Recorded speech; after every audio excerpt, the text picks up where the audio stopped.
Osobe s invaliditetom kao važan deo našeg društva moraju da budu podržane, njihove sposobnosti, njihove mogućnosti moraju biti cenjene i moramo obezbediti sve što je potrebno da koriste sve ono što koristi i bilo koji drugi građanin Srbije.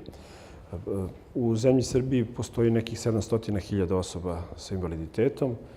Smatramo da upravo te evidencije moraju biti daleko preciznije i zato zajedno sa organizacijama osoba sa invaliditetom radimo na ažuriranju postojeće baze podataka o osobama sa invaliditetom. Ministarstvo rada se naravno u okviru svojih budžetskih mogućnosti trudi da stalno unapredi položaj osoba sa invaliditetom. Tako smo u ovom godišnjem budžetu povećali količinu novca za nekih 40 miliona dinara. Prošle godine je bilo 360 miliona dinara, sada je oko 400 miliona dinara.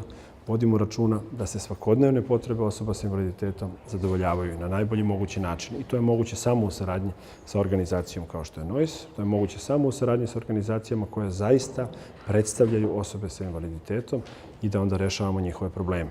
Najveći problem je naravno zapošljavanje. Ove godine na evidenciji Nacionalne službe za zapošljavanje u ovom trenutku ima 15.627 osoba sa invaliditetom nezaposlenih, što je smanjenje za nekih 8,4% u odnosu na prošlu godinu, a ove godine, zaključno sa 30. aprilom, zaposleno je prema našoj evidenciji 1993 osobe sa invaliditetom, što je povećanje u odnosu na prošlu godinu za čitavih 44%. Mi smo odvojili 550 miliona dinara za subvencionisanje zapošljavanja osoba sa invaliditetom i evo i ovim putem ja pozivam poslodavce da nam se obrate. Postoji značajni podsticaj da zaposlite osobu sa invaliditetom. Nemate ni jedan ekonomski razlog da to ne uradite, a ako imate nekakve predrasude i ako imate neke druge razloge, hajde se protiv njih zajedno borimo.